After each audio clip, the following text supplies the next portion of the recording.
Hello and welcome to the Niche Nation podcast, where we are bringing uncut, real, raw, rooted conversations, depths, meanings, and teachings to you as the listeners, viewers, to experience what is really maybe our purpose, our journey, the bigger view of what we are here to do. Today, I am welcoming Dawn to our connection and our stage to really bring forward her truth, her meaning, and her purpose and passion. We are excited to find out more about you and discover why is truth so important. So welcome, Dawn. Thank you. I'm happy to be here. So as we've been chatting, sometimes we don't understand why we're supposed to meet people. And that is where our world is such a magical, unique, or purposeful place to be. And so connections sometimes could be as little or as big as conveniently short and sweet, or it can be as an everlasting connection. But for us connecting, it has been a little bit of a whim, but really excited to hear more about your story and just where did this all begin? Yeah, absolutely. So, I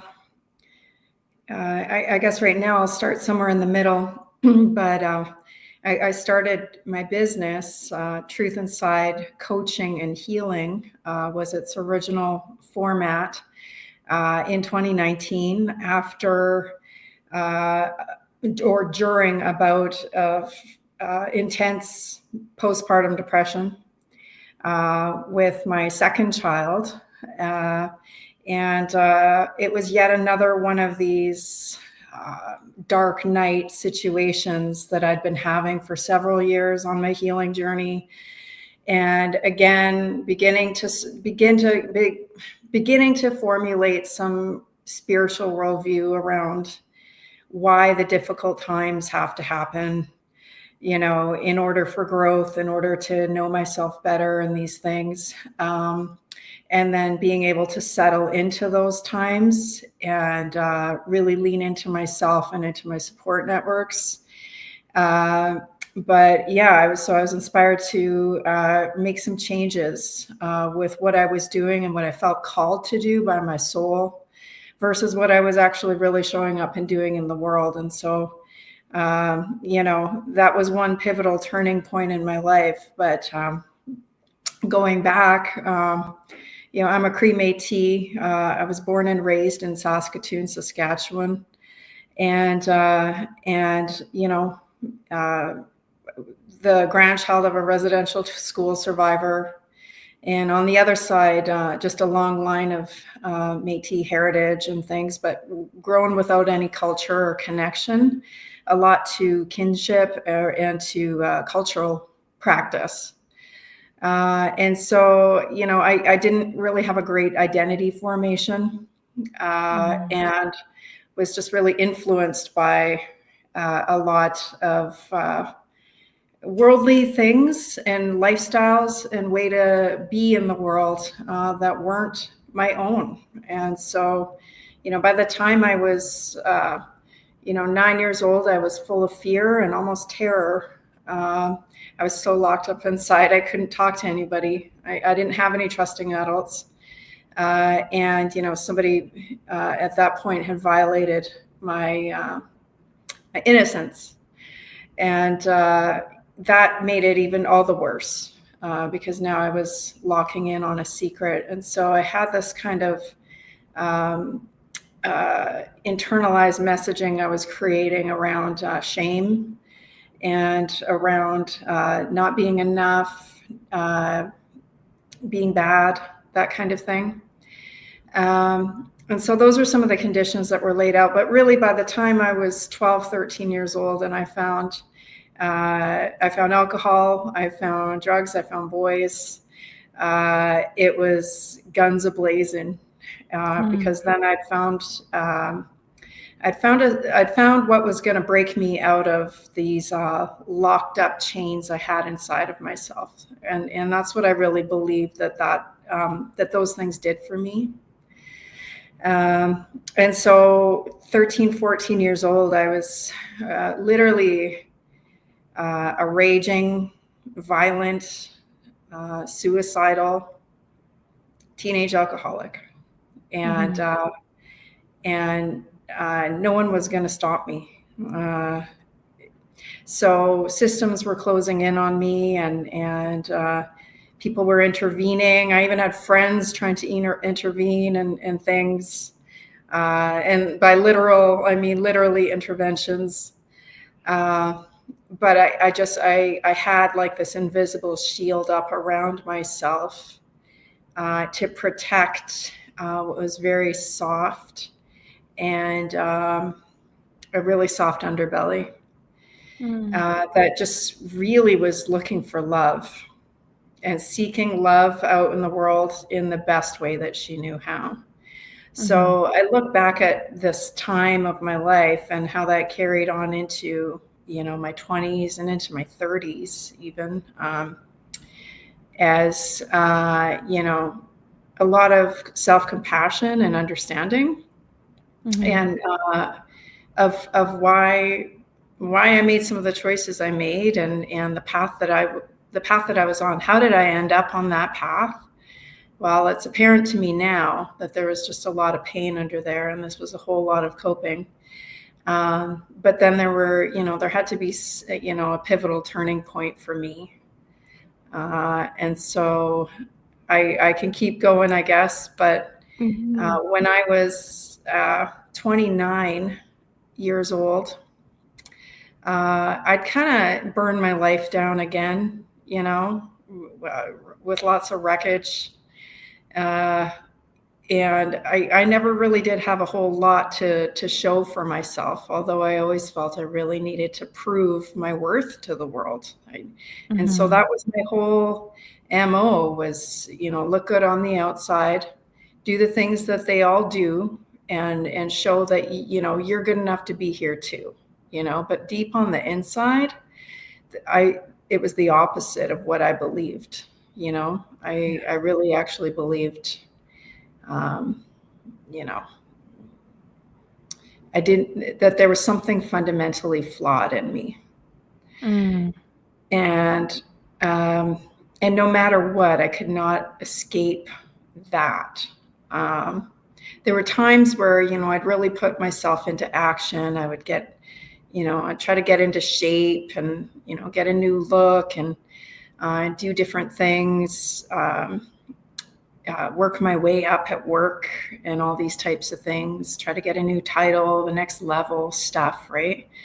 But all of those things, those approaches or strategies, they were external to me.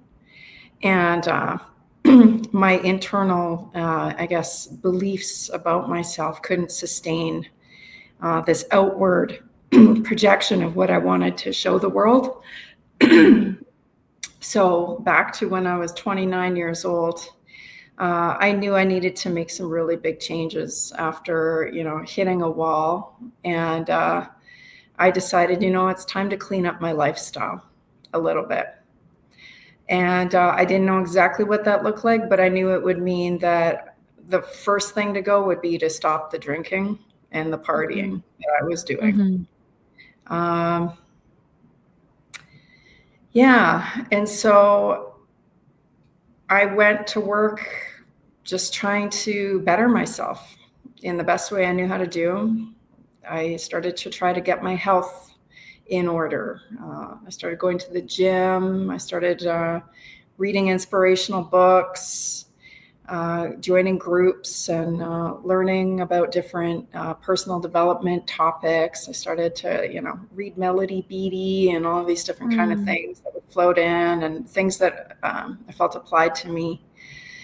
And there was a day where I remember visualizing for myself, what happens if I live till I'm 90 and I'm going on this way. And I'm like, okay, so if I'm 29, 30, like I've only lived 1/3 of the way. If there's 60 more years of this, I can't do it. And I realized the pain that I'd had in my life was enough for me, it felt like, to spread out over the whole 90 years, let alone the first third. And but one thing that really occurred to me strongly, and it was one of those like light bulb aha moments, was, okay, so 60 years left. Like, I got a choice here. Either I make some real changes, or I keep on trying to go on the way I am and blot out the pain of my existence here. And I know I can't do that. I can't do that for another 60. So, but 60 years, like, that's a long time to turn a life around, Yeah. you know? And that moment of realization was like, yeah, what if I look back on my life when I'm 90, and I actually started to play it over in my mind, the kind of things I might see when I look back on, and what might I value. And and it wouldn't be necessarily, I wish I made more money, and I wish I,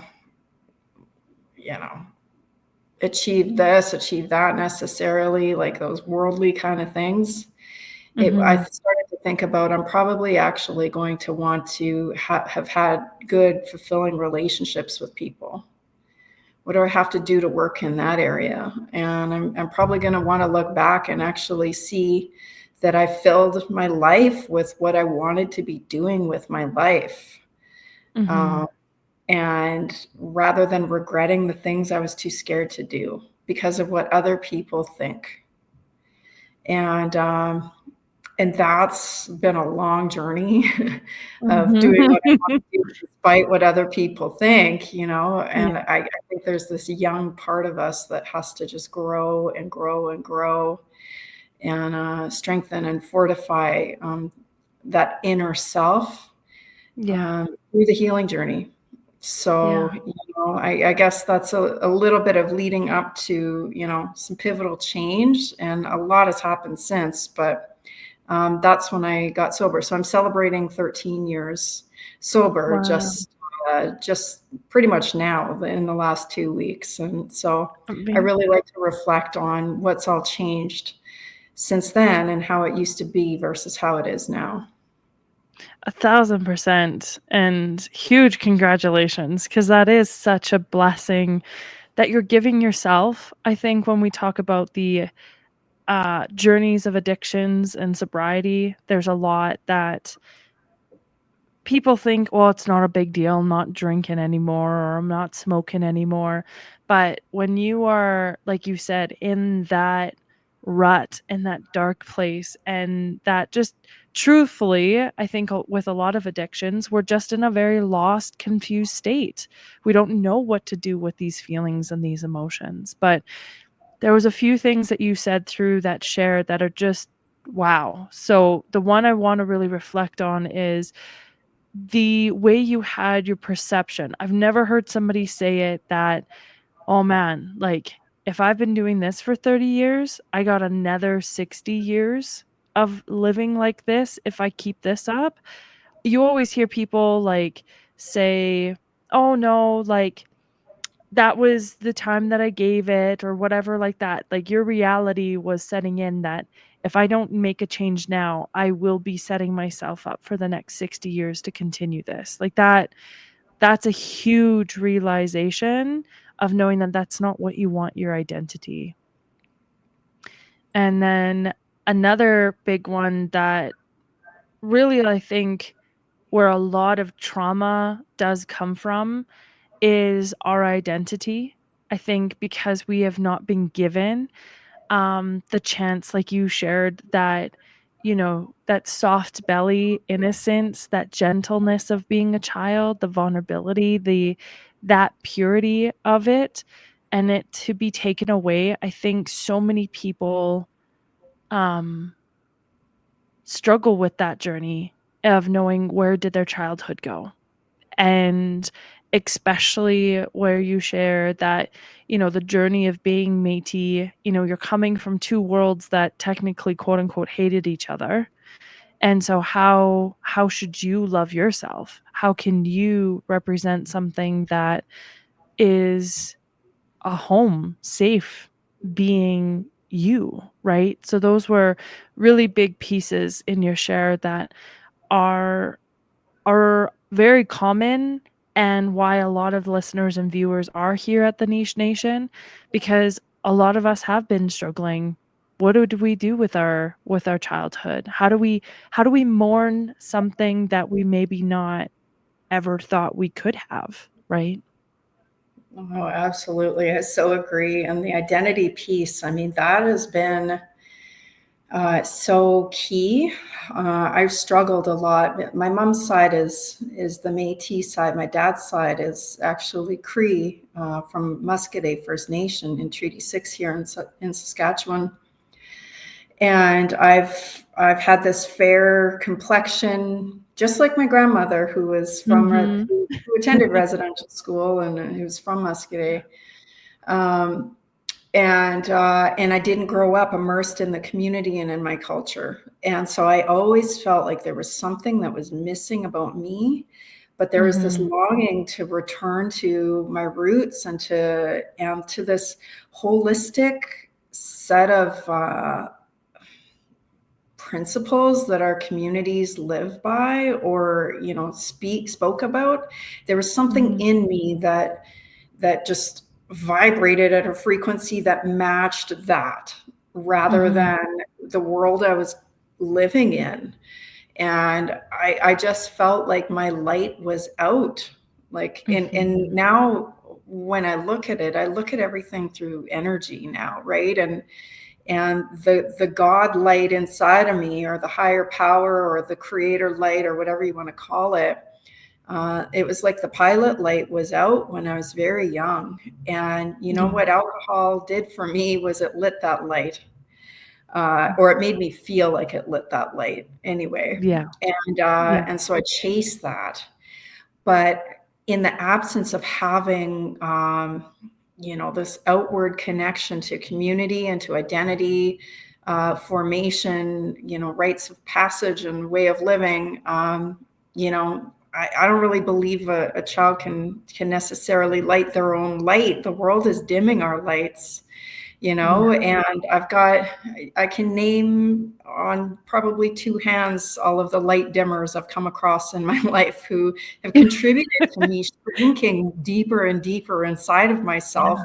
closing off, and then following society's ideas of who I should be. So then I built this self-constructed prison that I'm only now in my 40s, like deconstructing and breaking out of, right? Mhm. And which is so much of the healing journey of getting to know myself and identifying for myself, and being able to give myself the right to declare who I am, Mhm. where I feel I belong, where, and it's I've had to internally give myself permission to decide who I am, and nobody else anymore decides who I am. Mm. And that it's been quite a journey, because sometimes it feels like I want to grant that permission to define me outside of myself yet once again, and I find myself doing that, but then that light dims down in me, the power goes down, I start to get confused again, Mhm. I start to procrastinate on the things I'm doing, I start to get doubtful, I start to, again, because I've lost myself again, and it Mhm. happens over and over and over. And the only answer is to return to self, to the truth that's inside, deep Yeah. inside. It's a journey to create and build who that is. But I think the way that you describe it, I love bringing kind of like real life examples. So we just, captured us as little flames and lights. So imagine your furnace. So if all of you have not worked with a furnace before, I'll give you a little bit of a synopsis. But the rest of us who have had pilots go out and all this stuff, you're going to see why this is so important in our life to really maintain that spark and that fire within us, because our world wants to supply us. So our world is like the natural gas that comes into your furnace. But the biggest problem is that if that pilot light is not lit, we are then just putting natural gas into our environment, or propane, whatever that is. That's a big kaboom situation. So what I mean by that is you literally are putting in all of this pain, suffering from generations. We talk about generational trauma. We talk about their experiences. So all of this is fuel to keep our next generation going or fueling into what they should be doing. But a lot of us then struggle to know what that spark is, because maybe your parents weren't really there to show you how to know to nurture fire, because we all know what fire feels like. How many of us have singed off our knuckle hairs and fingers and eyebrows and have that holy shit moment about how powerful fire can be? But when we're looking to be taught it, sometimes we have the harshest lessons about fire, and we're scarred and we're burnt because of that. So now we have that fear, like you expressed, about knowing what is our power in ourselves. But that fear also comes down to, as your story and your example, you have family that was in the residential school. So you think they want you to be strong, talk a lot, have the ceremonies or put things there? No, because their childhood just had that fire blow up in their face. So again, this identity of who we are, we then struggle. So we then light ourselves up because we think we're this invincible, powerful experience. And then we get taught our lesson. And then that just creates so much harm and destruction that we don't have something that's going to heat our whole system to make a comfortable, safe, warm home. So that's in our bodies, that's in our actual four walls, that's in our communities. So a lot of us don't know how to work the pilot. And sometimes, if you all have the old ones that you had to light the pilot so it's lit, and then we have to hold and hold and hold and hold and hold and let that pressure build and hold and hold and hold, and it's tiring. Well, that comes up also with us because we're struggling in life, trying to hold some sort of pressure, thinking that this is going to just instantly light. Well, how much frustration did it happen? So you stop drinking for a little bit, you stop your addictions, you stop your shopping habits, your workaholic habits for a little while, and you see the rest of the environment still doing the shitty things. So why do you have to be under pressure? Why do you have to struggle and hold that spot? And that was a big lesson that, growing up a farm, those lessons were testing, seeing how much do we not have patience for what creator or God or Ooga Booga, I say, whatever you believe in also, is that you have something that needs to hold that strength. But we don't know why it's important until it lights and it holds that fire and it keeps that space warm, is when you're able to understand that. But then sometimes you don't feel like you deserve it. So giving us different visualizations about that work really brings an awareness. That's what we're trying to do in our own bodies, in our own souls, in our own hearts, knowing who do we come from. And especially here in Canada, I don't know about your grade school, but we learned about the Native, Aboriginal, Indigenous, Indian practices, because that all through our growing up, that was all the different expansion of what that looked like. And nobody really knew what was the meaning or the identification of what that word meant. We don't know what all of our cultures and our experiences all really meant. But until you actually are here to witness what it took to find all of the different identities of the world, it's just that the mean and the hurt and that pain, that combustible gas, is what keeps thinking that they're in control of it. But it's the ones that are willing to do the work to find out who we are, because it's not a label anymore. It's about who we are as human beings again. And that's why we really bring this forward at the Niche Nation, is that all cultures have been harmed. All people have been shut down from what they should or shouldn't do, of their practices, their beliefs, and their journeys. And so from your point of view, knowing that you were willing to figure this out and reclaim that, what has that felt like for you to stand now lit and in your power again? What has it felt like? Oh Yeah. my gosh. Well,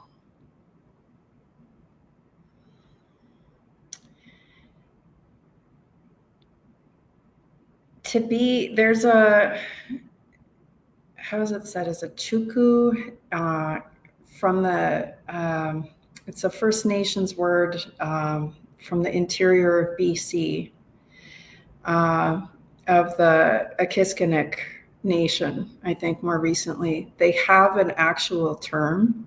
I think it's chuku, or I need to revisit how it's said. But the literal meaning of it is lit from within.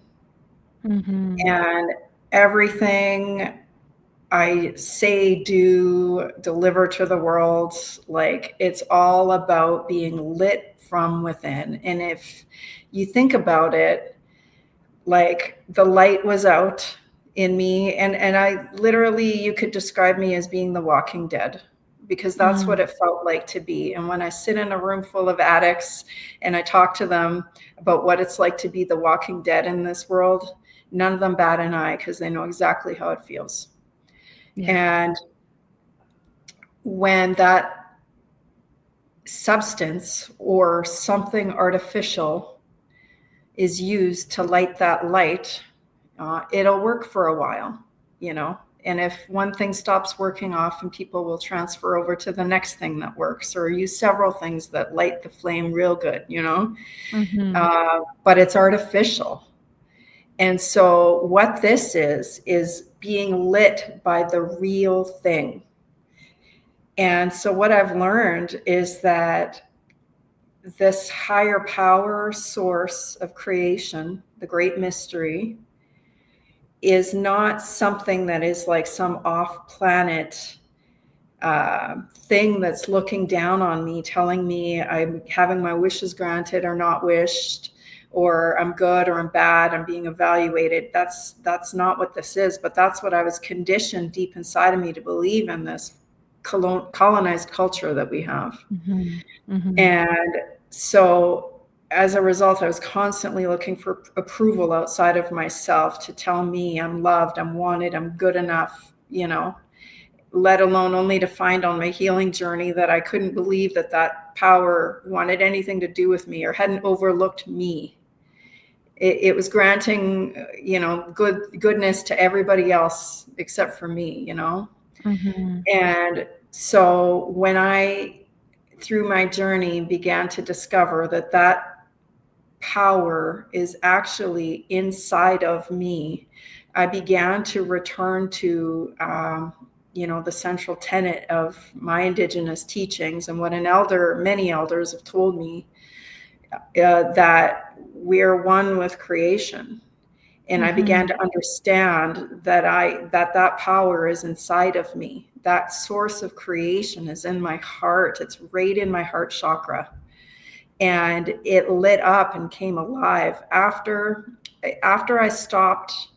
Primarily the alcohol was the first thing. And then I had to stop a lot of other things after that, but you just do one thing at a time, you know? And so now I feel this immense source of love inside my heart. And it's this energy that just wants to radiate out. And before long, I couldn't deny that I was feeling like out of my hands. It was energy coming out of my hands, and it felt like cotton candy. Somebody described it as coming out of my hands, and it was like this powerful emanation. And I couldn't deny that this invisible world energy stuff, that it wasn't real because I was living it as my experience. And so I went on this kind of, just continued because I was having the spiritual experience around the healing pieces. And I began to understand that it's all in connection with emotion and working through and feeling the hard stuff. And then on the other side of it, there seems to be some sort of deeper connection to this love within myself. And it would play out in the material world too, And so that's, to me, what it feels like is being lit from within. And so now, instead of throwing butane on my flame, which I can do in many different ways, I have to make conscious choice to how do I tend to my fire. And, you think about fire keepers in our, like, in what ways and what intention and in what, how am I tending to that fire? Because it's sacred. And I've been gifted and graced, this thing to go poof for me. But if I don't tend to it, there it goes, dwindles down again. And there might just be a little spark here and there. And hopefully, but one thing I've learned, and I'll just close what I'm saying on this, is one thing I've learned is that, I spent a lot of time wanting, like, just very small embers to get stoked back up for me, like some giant gust of wind to come and just do it for me. Like, God miraculously come and stoke my fire for me. And the longer I sit in that wishing and waiting for something to do it for me, I guess if there's anything to learn, it's that I'm going to have to contribute to stoking my own fire. And when I get that energy and willingness going, then that gust of wind can come in and really help to stoke it up. But I got to do the service work. I got to be the fire keeper and yeah. And so many people have been hearing these words, and in our space, we talk about the peacekeeper, we talk about the wisdom keeper, we talk about the gatekeeper, we talk about the fire keeper. And a lot of this stewardship that you're really starting to hear ripple through the world right now is about we don't own things. That's just a very materialistic definition of what we think we own. We have experienced, we have been a part of, we are a conduit of our experiences. And like you said, we don't own this fire. It was passed down somewhere with an ember. And that's the beautiful journey of what it takes to be a fire keeper, that they would have to take their embers from one fire, one experience of their tribe, to another place to set that journey, to light another light. And a lot of that takes a huge amount of just being a part of that, because it's not like you can lie about it when you get there and say, oh, I started the fire, because you'll feel that there's not that same intention with other people. That you have to own your actions, your words, your being. And a lot of people don't know what that means, because who has taught us to be proper in our connections, our love for each other, our respect for each other's journeys and where we're at? Because the world has judged everybody. And more times of not, they're judging each other worse, because they just are scared, nervous, fearful.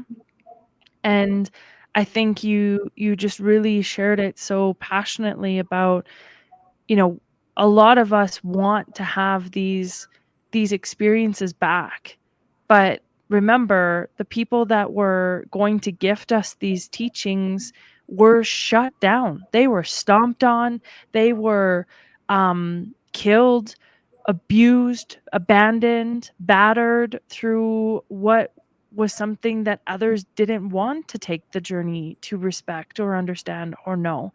And then that's where a lot of us have these wounded journeys because we're just clinging to whoever has that same hurt in their heart, the same pain that's in their body.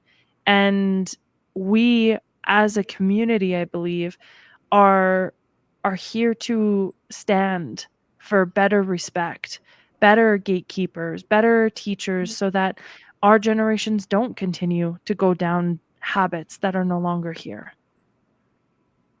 Yeah. Well, I mean, going back to what you said, like, isn't that what it's all about? We didn't learn how to light the flames of our children. Our parents didn't learn how to light our flames. Like their flames were out. Like it is the generational, transference of, what is sacred that is, probably not really occurring, for so many. And isn't that what it's about when you get your light lit, your fire lit? Every person I know who gets their fire lit, somehow now their intrinsic motivation is now shifting towards, I want to help other people light their light. And so we've got this kind of movement going on, I think, of people who want to bring more meaning to the world. And it's done through our own pain and our own hardship and experiences, but it gives a purpose and a reason to be here, because we're not here to accumulate stuff. We're not here just to be, hedonists and to satisfy our every whim desire. And there's a part of me that still struggles a little bit with that, because it's like, well, God, you gave me these desires, these natural human worldly desires, but it's about not being driven blindly by them, for me anyway. And it's about finding, a balance with those things and coming down to, can I be of service to this greater source, that's moving this wheel of life around, or am I going to be a cog in the wheel and just look to kind of aimlessly wander around here, just trying to fill needs and desires, right? Which I think we all do anyway. I finally crawl around like we're just humans. We don't know what the hell we're doing down here, right? But when I can tap into like a greater purpose for all of this, it helps me be willing to keep going, and it's so nuanced how this happens. And to me, it seems like you can read these larger kind of patterns and trends that happen collectively. Like I said, like there's a lot more people coming out in the helping, like the spiritual helping professions and things like that, right?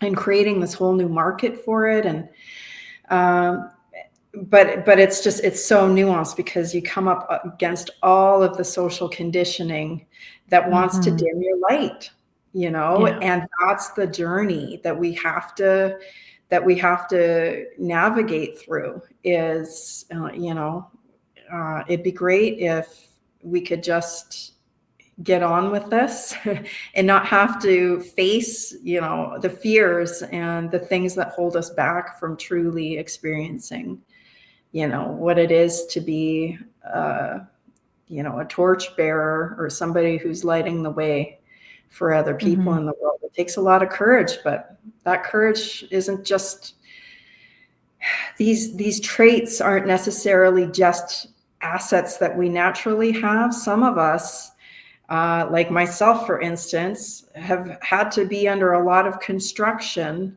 in order to cultivate courage, and so it wasn't just like I flipped a switch and then I was just brave and I could talk to the world and show my face and not be, worried about how I look on a camera and how I, or how I sound or might come across, all the things. All that's integrated in, and it's having to do that self-work around finding my light and my source and my why and my clarity of purpose that I continuously return to become willing to like be fearful and do it anyway, Yeah. And that's the blanket around this journey. It's not that you have to stay out there in the cold just wondering what is this all for, to just be another like band-aid to the problem. We are here on a collective awareness. The medicine wheel is of all nations. It's to welcome all of our experiences back in together, because there was a vision, there was an ask that it was going to be about all of the 100 eagle feathers, that we all are here holding a space of degree of humanity to know that we are having to hold our ground, keep our fires lit in the things that we know that are healthy and safe and for the better cause, versus it being us always feeling like the Walking Dead, feeling decayed because nobody else was willing to stoke up our fires, and everybody just literally poured water on us or pissed on our fire and then left us to just deal with our own smolder, our own anger, our own frustration, our own kind of demons and heart and patterns, because all it was is just shadow or views that we just never got to express. And those that have walked on their journey of what you'll hear is the dark night of the soul, our shadow, our ego, our death of self, right? That a lot of these things are common in each other's stories, because that darkness gives you so much more awareness of where do you actually step? How do you actually speak? How do you actually connect to people? Versus now, sometimes people that, like you said, in this industry are going around with tiger torches and feeling like they're helping people, but sometimes it is burning down what is their identity, their homes, their purpose. And a lot of people are like, well, you asked for the help, you asked for this. And a lot of people are like, but I didn't even know what I was getting into. I didn't know what that felt like. And I've had people feel that way through the journeys when we're helping light it up. But sometimes you have hiding gas, like I said, that's just waiting for somebody to just light a match. And those blow ups, those midlife crises, those sobriety accidents, dis-ease, death of a loved one, all bring you back, kind of like CPR, back to your breath. Figure out, what are you living for again? And that sometimes, that's not, as a practitioner, a facilitator for work that I do, it's not the funnest part of the job, the experience, because that's harsh. It hurts. We know that that's something, but where do we then allow ourselves to finally wake up from that coma, from that sleeping beauty theme in our world, right? Because a lot of us have been put under a lot of that amnesia, that fog, that illusion, that we think that this is how life is going to have to go. And I think your story, Dawn, really brings light to that no, it doesn't have to stay that way. We can find a difference and can feel and feed the healthier wolf in our journey, versus the wolf that just wants to be in pain. Yeah, beautiful. I mean, I guess in terms of the spiritual journey, and I guess I've been on this, I guess now it's about 15 years. And I like to say, like, 15 years, 15 dark nights of the soul, And so my expectations of what this was, it had to move from like making a Santa Claus list for God Yeah. on here's what I want. If I'm doing a good job in the world, God, you'll reward me with all of this, and I will have everlasting peace and happiness and joy. And my colonized thinking still falls into that, but it's about getting in tune with like the reality of what this is. And the truth is when we're doing this work in the world, I had a spiritual teacher say, when you light your light so bright, that it lights up other people's shadows, they're not going to want to see what's in their shadow. And so they're going to throw something to dim your light. And so this isn't just that, I've arrived, I'm going all uphill. All of these things are happening. I've started to not like the saying that these things are happening for me. There's been times where I'm like, F that. I'm just done with this. Like, this is all happening for me. I'm done with all of that, but what I've learned now in the last few years anyway, is I really believe that higher power is really answering my soul prayers, those deep soul prayers, those ones that they don't come from the ego. They come from a place of the deepest desire, and almost you sometimes when you're in that broken space, and it's just the simplest thing of, I want to be okay in my own skin, that type of prayer, and I really believe that those prayers are being answered. It just doesn't happen the way that I think it is going to happen, like the Santa Claus list, where it's like I pray for the partner of my dreams, say, and I think that higher power is like, well, okay, we can do that. But to me, I'm like, okay, I'm ready. Let him float in, where am I going to meet him? How am I, and it's like, it could be actually that the higher power has to remove all of the things in me that would block me from being able to successfully have that healthy relationship that I'm after.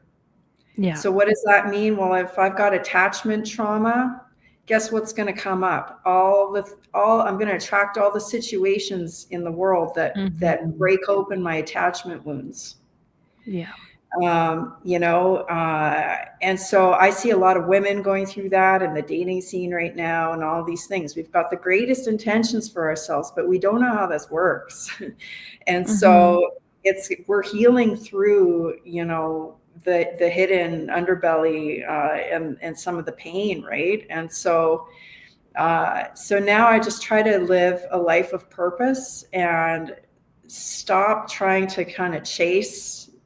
Although, I mean, I don't know, we're just humans. We need compatibility. We need companionship, all the different things and whatever. But like, I've had to kind of get some rude awakenings to how it actually happens. And in that, I understood that like this loving higher power is not just constantly this blanket of love and joy and peace, it's hosting all the things for me to go through all of the human experiences, the dark stuff, the light stuff. But I'll finish by saying, the darker the vibration that I've laid host to in my life, the deepest, darkest stuff,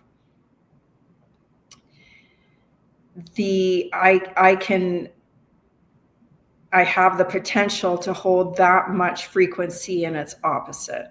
So so if it is the darkest of the dark, there will be a day if I continuously, lay forward a good path, that I have the capacity to experience just as much joy and even bliss, in this human experience. It's so we're here to have it all. Yeah. No, it's just so magical to witness how we can come from such hatred into such love.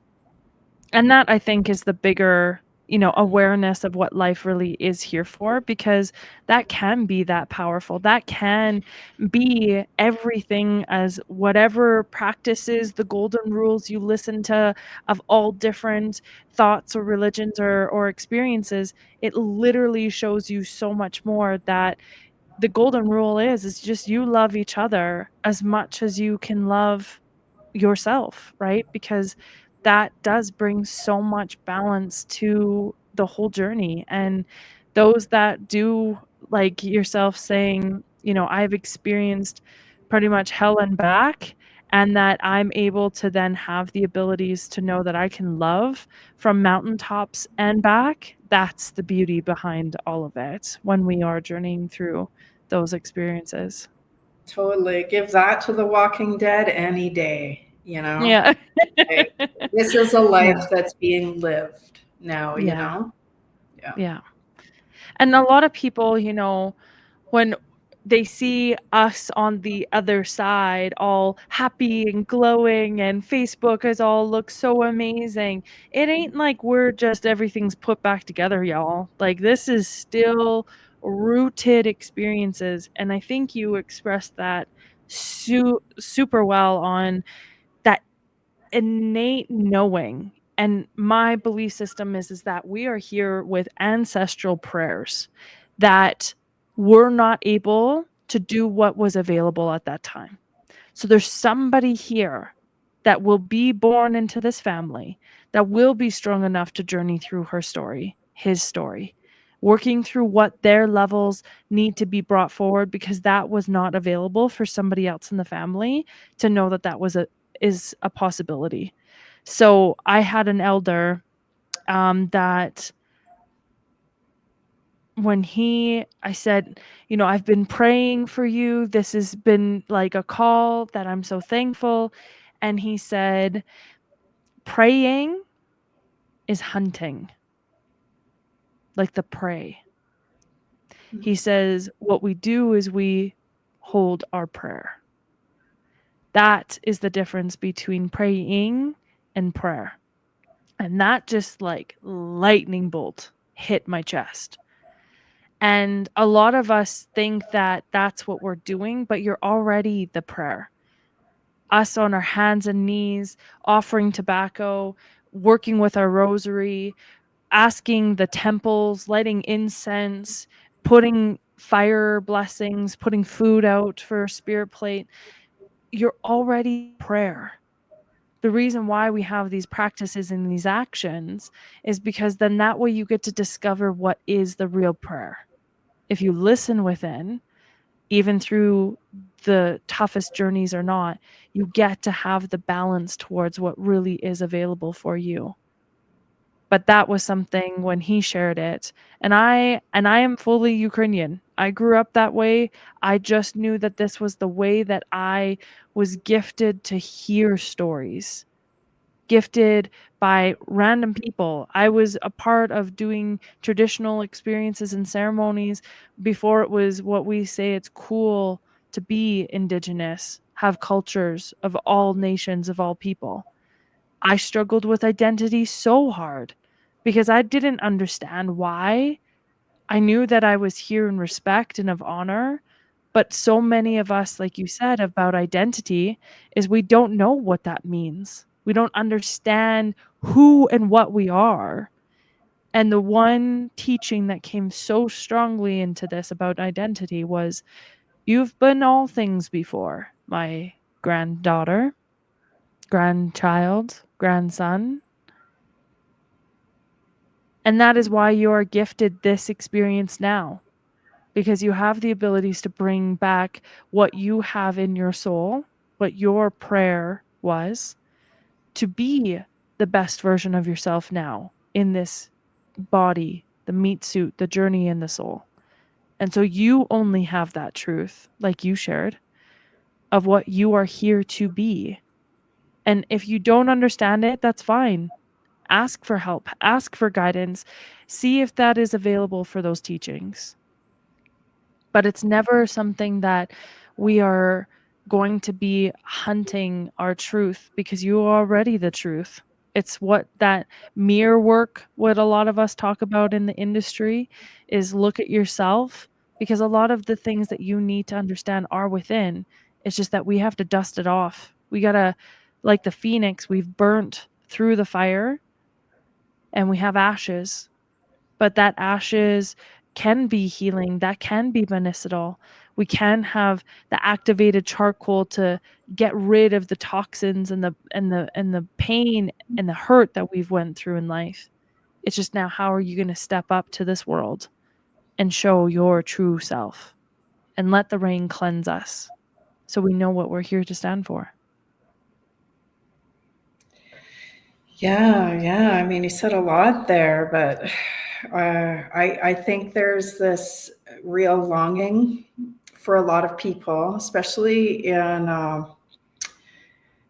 the communities of allies that I know, for Indigenous people too, who are also looking for meaning. Mhm. And some of the ways that, that was that spiritual meaning and, the cultural understandings and things just haven't been quite putting the pieces together or lighting the light for people. So people are looking for other ways and looking to other cultures for sources to light that light. And I think that's beautiful. And I think that returning to self, I think about it like an archaeological dig, I guess. Mhm. And there's these layers of earth, and they come in with their trowels and little brushes and remove layers and layers. And I think that's what we're doing here until you uncover like an artifact or something that's like um, of value or of interest or whatever it is, right? And there's a lot of these artifacts under there, but you know um, but many people think, like, I just love how you bring it back to the natural elements of earth and things, because there's this like movement to return to who we are and to remember who we are. And I think that's why yoga is so big right Mhm. now, why a lot of alternative earth-based, kind of land-based knowledge systems and indigenous worldviews and things, because you can just feel it in your body, the truth. Mhm. It's a deeper resonance, and it's not something that's just intellectual. It's just a deep knowing, and it gets you deep down in there somewhere. Yeah. And so it's this remembering or rediscovering kind of the old ways, but I don't know if I don't think it's probably going to be a full restoral back to the old ways, of ancient times or whatever, but it could be, a new old, something Mhm. like that. And I think that's what I'm witnessing. A lot of people, the yoga teachers I train and these types of things are, there's this wave of new uh, ways to discover what is ancient and old inside of all of us, which Mhm. is just the truth Mhm. that we're just a soul and being uh, with this bodily expression, and we're Yeah. on our way back to find that. Yeah. And that's the beauty behind it all, and that's where the ironic part out of this is that there's not really much more of us being quote unquote pure blood or pure ethnic or pure whatever. We have been on this planet for a very long time already, that the worlds have been meshing and journeying and growing and hurting all in the same dance of life. And that's where I think it is about coming back to what is earth-based teachings, what is called to us to journey through it, because this is truly our mother, Mother Earth. We work with Father Sky. We work with those journeys of knowing what's here on our two duality worlds, and knowing that this is what we have to take care of as is of each other. Bottom line, because why would we be put with all of these different rainbow journey experiences of different colors and hair and eyes and noses and body shapes and personalities and gender? Why would we be so meshed into this world if it wasn't about discovering what is the true meaning of humanity? And I think that's where a lot of us are coming out of that fear of judgment or control or manipulation or these different practices, because with family constellation work, you might be told that you are a certain race or culture or experience, but then maybe you don't know what fully happened behind a story of in the family.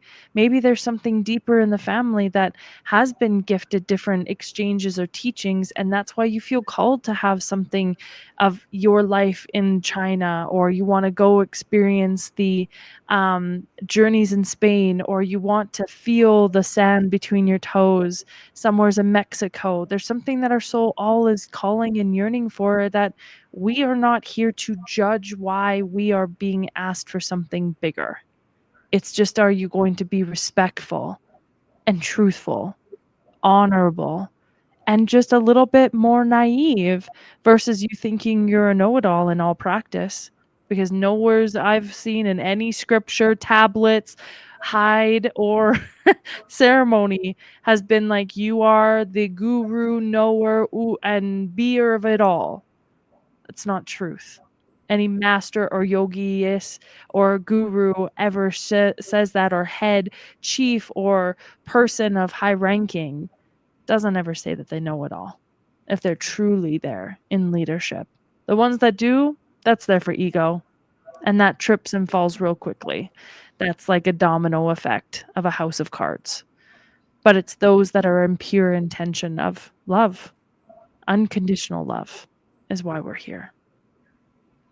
Yeah, I agree. I mean, in the sense of, you know, we have to cultivate humility.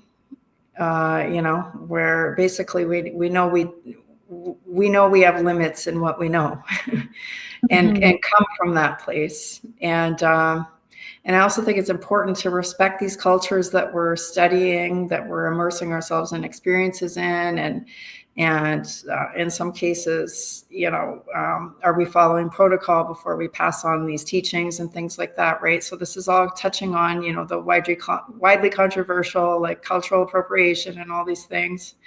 But I do believe that, underneath the culture, underneath the skin, underneath, whatever your identity is formed on the community you live in, or whatever it is, that there's a unifying factor, and just the sake of the fact of humanity, that we're all feeling the same feelings on some level. We're all experiencing the same, and it's this strange kind of polarity that I've seen on both sides, where, I've been like, oh, it's all about unity, and we're just one big melting pot. And I love that. As an idealist, I am. And, but then I've also had the other end of the experience of seeing, that,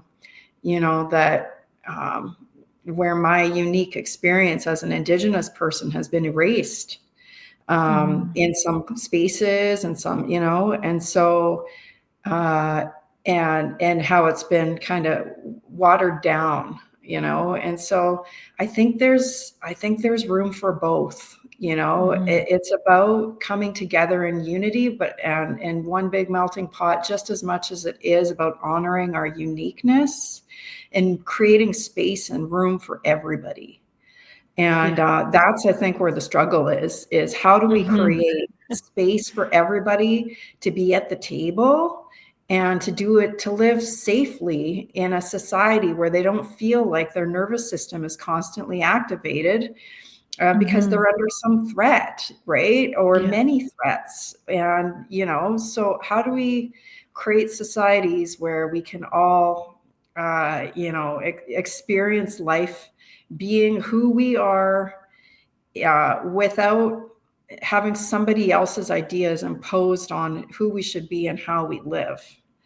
And that's like the age old, like, how the hell do you pull that off, right? But I still believe in that. That's why I work a lot in reconciliation, and things that I think we're just getting started, really. But Yeah. I mean, it's a beautiful conversation to be having. Yeah, for sure. Mhm.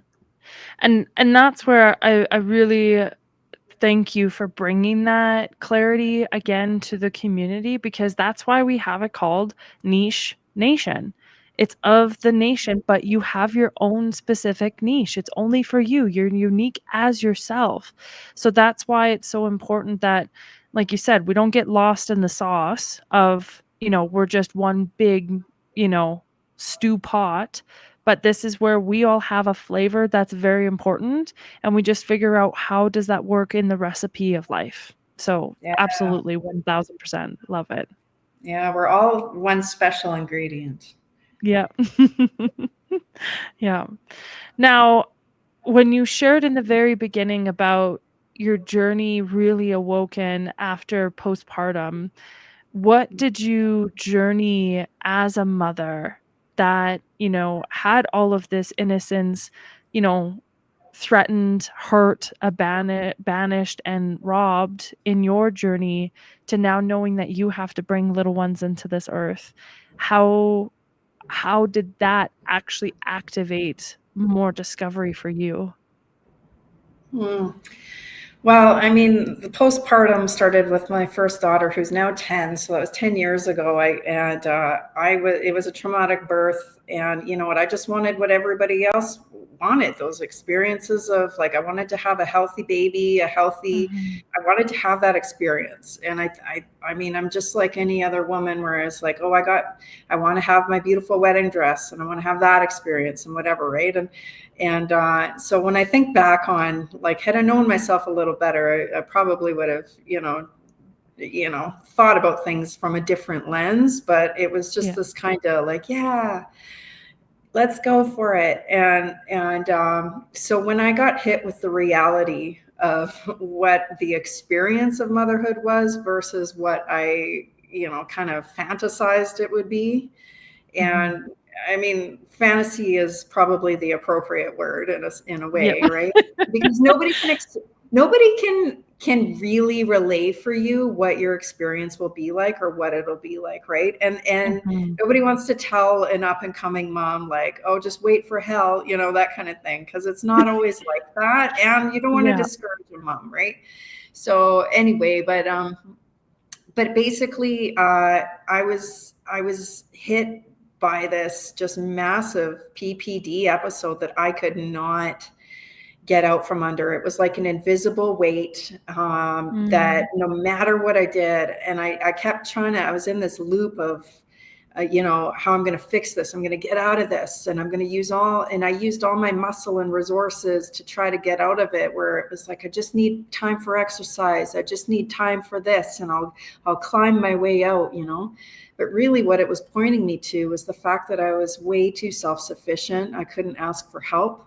I didn't want to Yeah. show anybody that I didn't have all this together. I was having immense breastfeeding troubles. And in my mind, I had to breastfeed because that was the societal standard that was put in. I Mhm. couldn't take the postpartum or antidepressants because of how it might impact the breast milk and all these things. Like I was just so freaking just tied up by what the conventional ideas were. And it really came down to, finally I had this doula who would stop by and just hold the baby, Mm. and this baby screamed and cried for months and months, and I was insane. I couldn't even leave the house because I couldn't leave her. She screamed and cried the entire time I would be gone. If it was 3 hours, it was 3 hours she screamed and cried. Like people couldn't take care of her, without like completely coming unhinged themselves. So she this doula finally one day said, so do you think you want to like give a call to this woman? And I was at such a point by then where it was like, okay, I I don't even know that I don't even know that I was surrendering, but the act of Mm. surrender was that she gave me the phone number of a woman who I could talk to, who had also had a lot of breastfeeding troubles.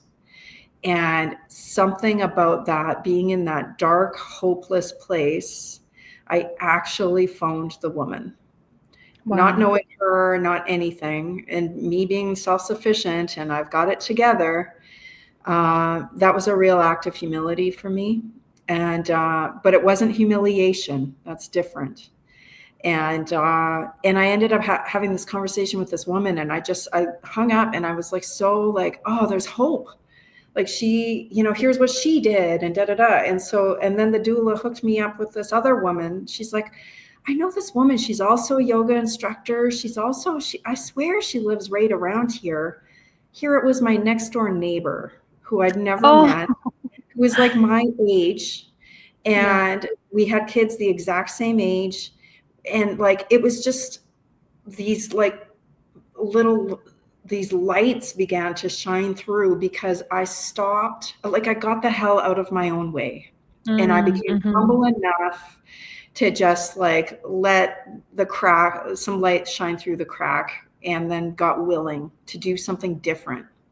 And that's been the massive life changer for me, is when I'm hyper focused on a problem and fixing myself, and I'm analyzing, and I'm like trying to get the perfect combination of things to do and how to, da da da, and I'm juggling things around trying to arrive at a solution. I know that I'm up to no good now. I'm in obsession, and I'm like in not good space. So now it's about like, okay, I put up the prayer and I stop so hard trying to fix everything.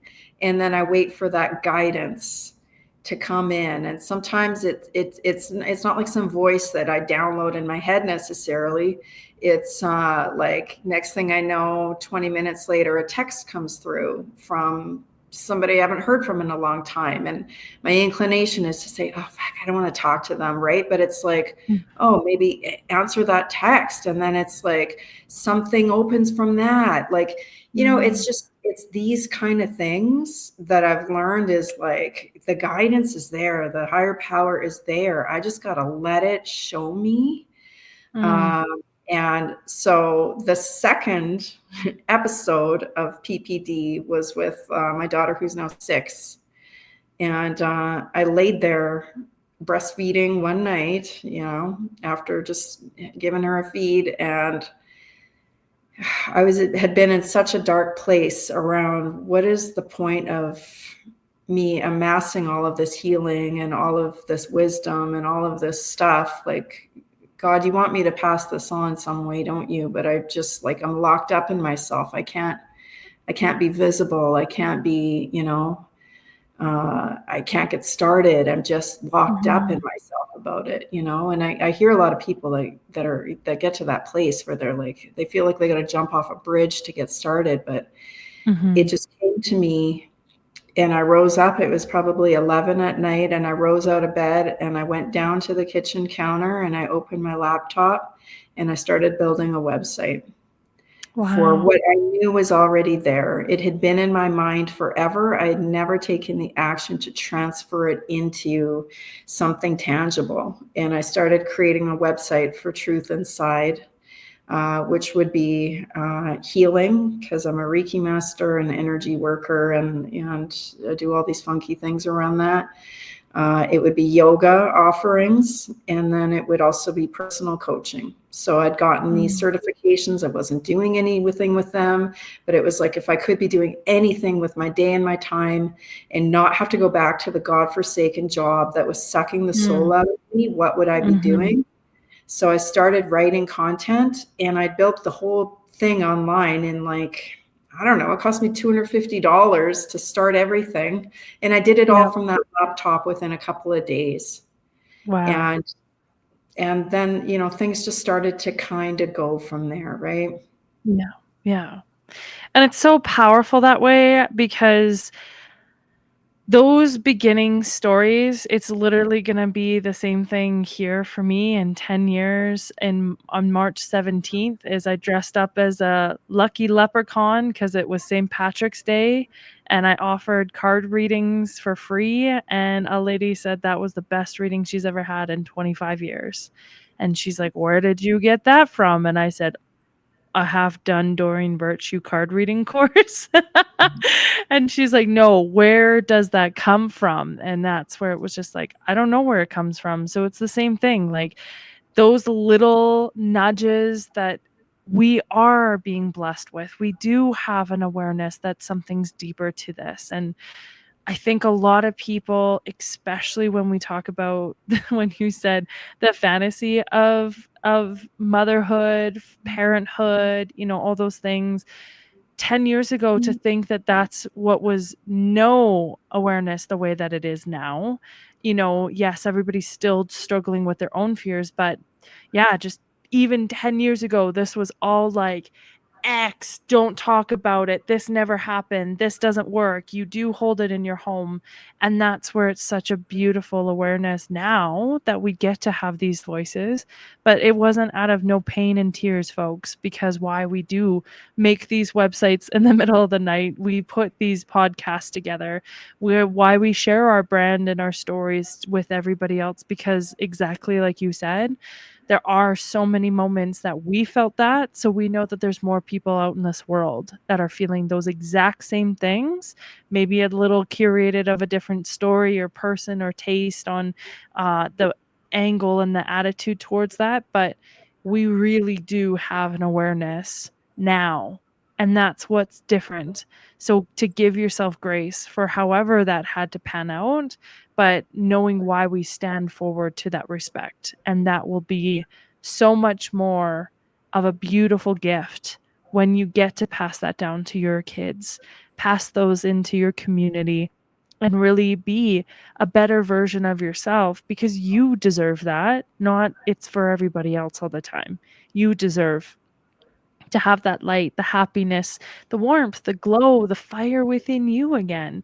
Nobody says that you should be pained and punished and put in the corner anymore. That shit's done. That's over.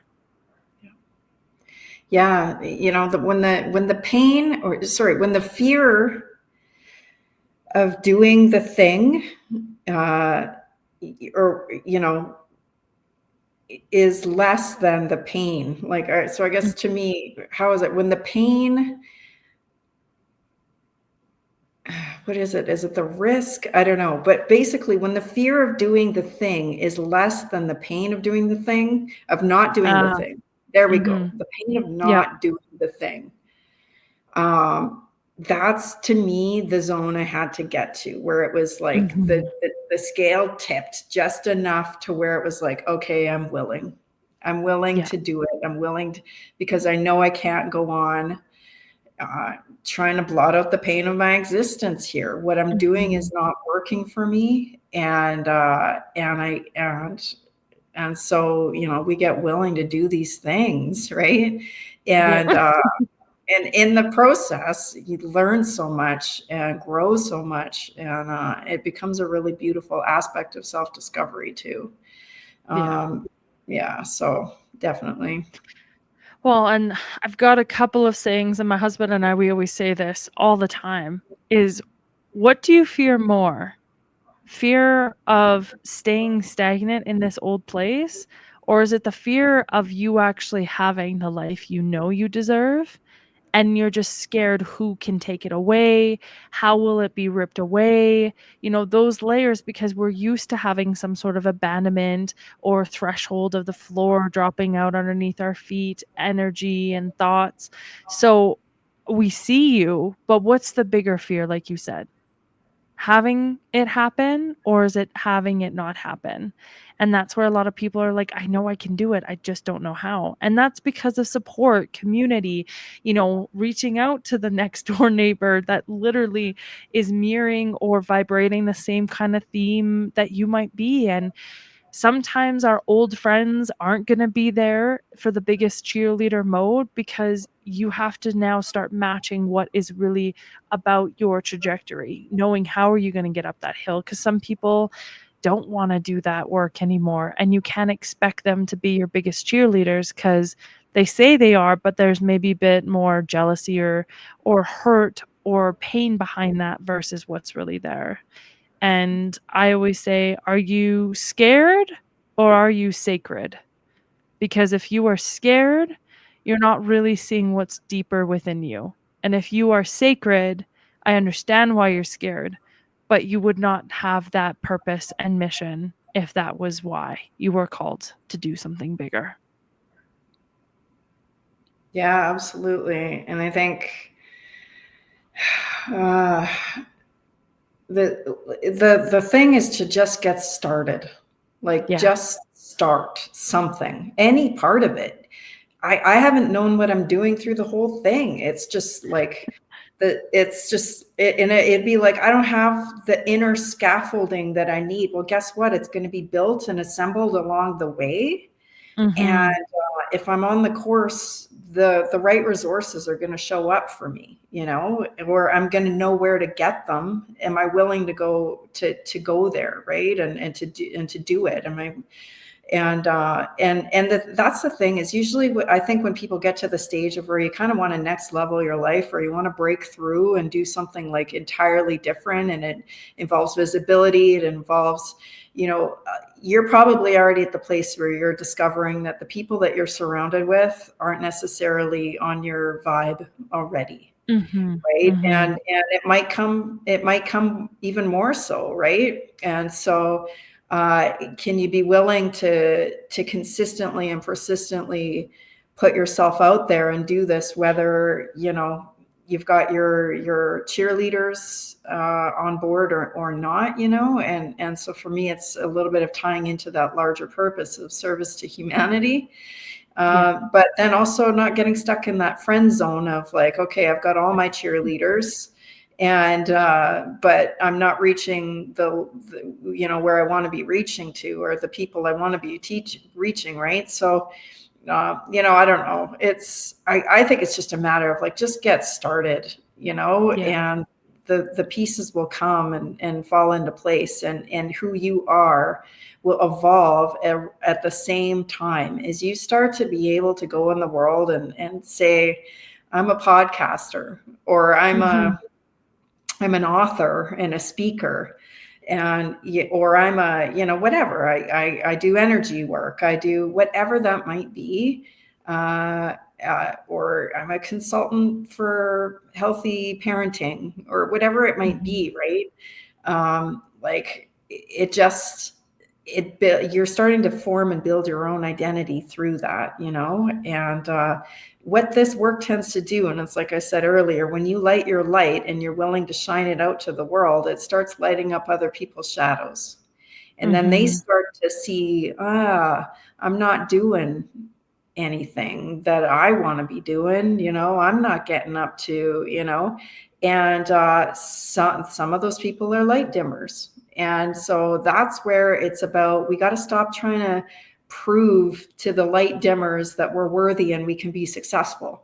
It's like, Mhm. no, we got to kind of let the light dimmers go dim off somewhere else and don't focus and emphasize on them, and keep the focus on like, where are the other lights, those two Yeah. matches where one match lights the other match, and it's kind of, so it's just this natural gravitation towards, and that does involve sometimes letting go of some of the stuff, right? And I think a lot of people Mhm. who are probably your listeners already know this very well. And I think that's where it's just always to have these good just checks, because I think you and I can both state that, we've had to recheck ourselves while we're processing and calibrating, because it is sometimes a balancing act. You're trying to figure out, where does this groundedness really come from? And it's not that we're perfect and we're, bulletproof from these points, because we've went through hell and back and made a lemonade stand, is what I say, and know that this is like all okay. Um, but it just has to really just come back to, am I willing to just be in this driver's seat and observe and process this with a authentic heart? And knowing that that can be an up and down rodeo, that's okay. That's why we enjoy those experiences. That's why we came to Earth, I believe, is to experience, so that what we can really show up and bring. And that's where it's just these amazing conversations like this that just really do bring so much clarity when you are in any stage of this. It's not that any of this is done. And like you said, get it started. It might not make sense. Reach out to us, reach out to other people that you've seen being successful. A lot of people who have been doing the do are always freaking over the top and over the moon to help somebody start into it. And once you get into a place or an awareness that's why we have the Niche Nation. We have a place now where you can come learn how to publish your book. You can come learn and how to host your retreat here at Rock Lake Earth Lodge. You can come here and do a film or do a podcast, learn how you can expand into that next chapter. If you're really wanting to build your own business, my husband and I and a group, we work together to help you do this work for yourself again, because like you said, you can't just go to the Home Depot or Reno store and just think you're going to pick up of every tool and bolt and nut throughout the whole store and think that's what you're going to need, because you're going to have a lot of stuff that doesn't really need to be there. But as you start to work it and learn and apprentice with it, it is a freaking phenomenal experience, and why we love doing what we do today. Totally. Just seek the help, and honestly, talk to people who are like just ahead of you, like just 1-2 years down the road or whatever from where you're at. And like, that's probably going to be the most valuable, a lot more valuable than anything I'm telling you. That's for sure. Well, I think that's why mentorship, kinship is really important, and finding that tribe. That's why it is about, understanding if you are a nutmeg spice, you might not really be the best on steak, but we will understand why you're a part of maybe the sweeter tooth. Or if you are garlic, that's just where some people put that shit on everything, but other people hate it. So we just know to work with your spice in the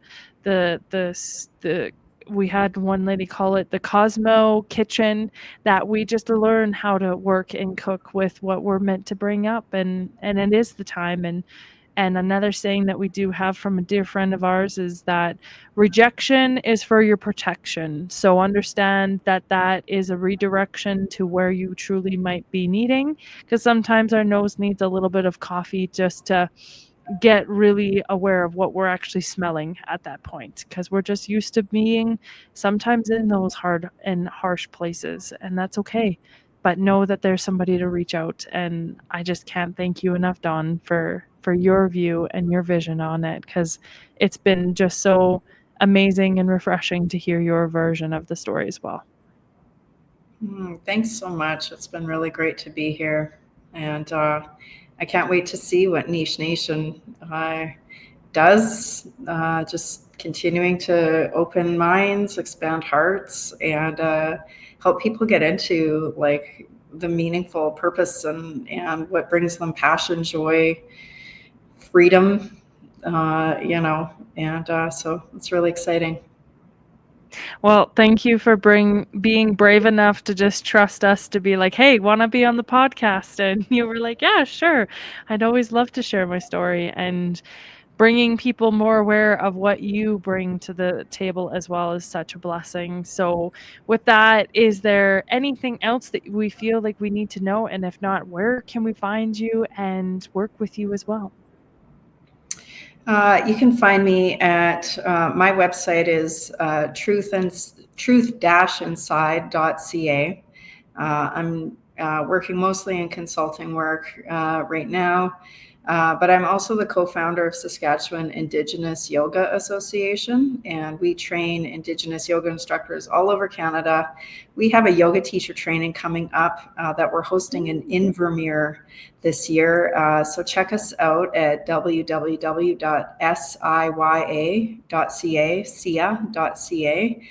if you're interested in training as a yoga teacher who can bring yoga to Indigenous communities. Maybe you're Indigenous yourself. That'd be amazing to have you. Yeah, you can find me there. Amazing. Well, That's such an amazing aspect to know that the community has such a great guide and light post and a fire keeper of that. So thank you, Dawn, so much for being such a light at people's journeys and tunnels, and knowing that we can bring so much more in a collaboration. So again, everybody, we will be having Dawn here as our Niche Nation network, so find her information up on our website as well. And again, thank you so much for such a blessed and connected conversation today, Dawn. Thank you. It's been awesome. All right, everybody. Well, thanks for listening in on this episode and many more to come in. So we will catch you on another one. Bye-bye, everybody.